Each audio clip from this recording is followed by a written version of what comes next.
Last caller of the night. Is this a Mississippi exchange? What's going on, Mississippi? Hi, my name's John Stephen Frank. I was calling because I think there's a couple things that I hope people are taking notice of. I know that, and I'm not sure what the final numbers were, but I know that during the Iowa caucus,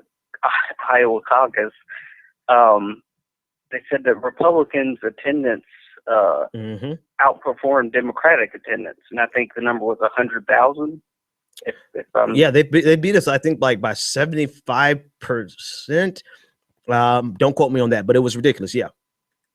And I, one of the reasons, and we, got to acknowledge the elephant in the room, is because Trump has been able to bring people that were totally politically apathetic before to the polls. And we need to just kind of keep that in mind, that going into the general, for all our polling data, right? Trump is bringing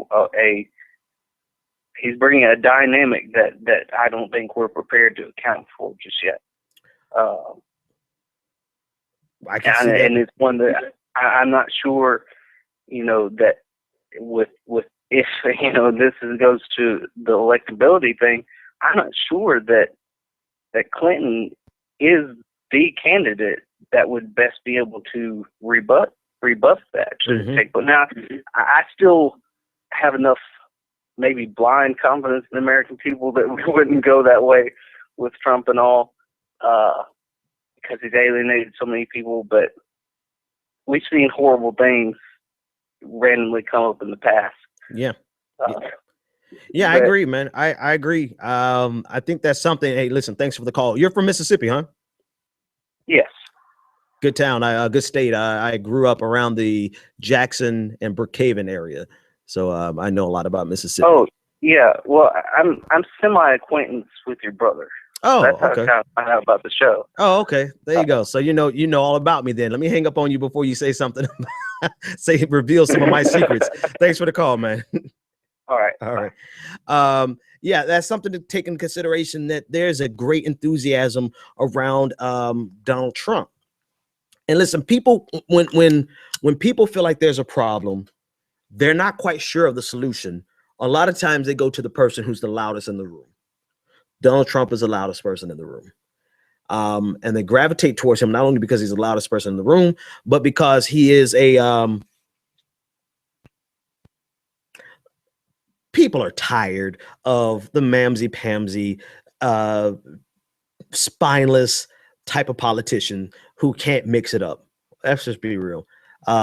Maybe I'll run for office, right? Maybe I'll run for office because I have no problem mixing it up, because I'm petty, I'm petty, and I like clapping back. And that's what people want, right? People want someone who's going to stand up for what they believe and fight for what they believe. One of my supporters, Patrick, tweeted out earlier. I didn't reply, but I saw it, Patrick. He said that he's a little concerned about Bernie Sanders not fighting for himself. And I think Bernie Sanders fights for himself. I think he could do more fighting for himself, because people want someone who's going to fight not only for what they believe, they're going to fight for themselves. Because if you fight for what you believe and you fight for yourself, they believe that you will fight for them. Nobody's excited about, let's say a Martin O'Malley, because, even though he's out of the race, he's kind of indicative, he's representative rather of that class of politician that just has the right thing to say, but doesn't strike us as someone who is going to mobilize us and energize us, fight for us, inspire us. For better or worse, Donald Trump does that for right-leaning people. I think he's absolutely wrong. I think he has the wrong solutions. I think he represents some of the worst in America, but he still connects with people because he's loud, he fights, and he's different.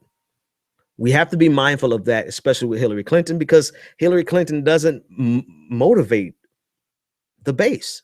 She doesn't. And you can't, and this is going, I'm going to tie it all back to what Umar said, and I'm going to get the heck out of here.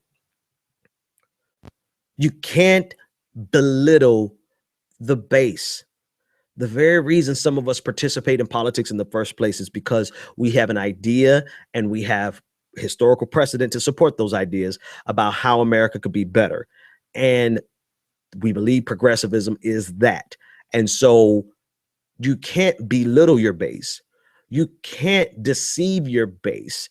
You know, we're a little smarter than what they give us credit for. We know progressivism. We know what it is. We know what it's not, right? And you can't try to manipulate us, and you can't try to strong arm us into acquiescing to your political convenience of the cycle. You have to speak up for us. You have to fight for us, and you have to fight for yourself. And if we don't see that, then we're not going to be mobilized. People will be apathetic. And voter turnout, as it is, has been lower for Democrats. It's not for Bernie Sanders to imagine this.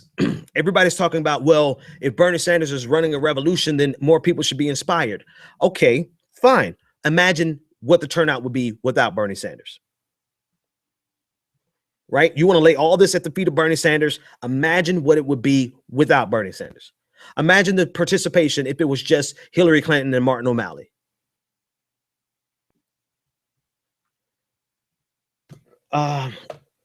In other news, you guys go check out my interview on The Current.